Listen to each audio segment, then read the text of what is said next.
நீங்க நினைக்கலாம் வாழ்க்கை பட்டு போச்சுது, வாழ்க்கை முடிஞ்சு போச்சுது, வயசெல்லாம் கடந்து விட்டது, இனிமே எனக்கு ஒரு வாழ்க்கைன்றதே கிடையாது, இனிமே இப்படியே சாக வரைக்கும் இருந்துட்டு போக வேண்டியதான் அப்படின்னு நினைக்கலாம்.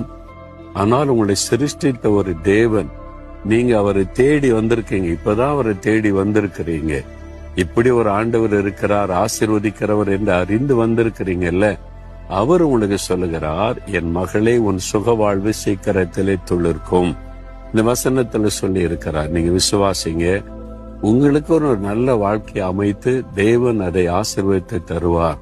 பிந்தி விட்டது, முடிந்து விட்டது, இனி அவ்வளவுதான், இனி துளிர்க்காது, பட்டு போச்சுது அப்படின்னு நினைக்கிறீங்களா? துளிர்க்கும்.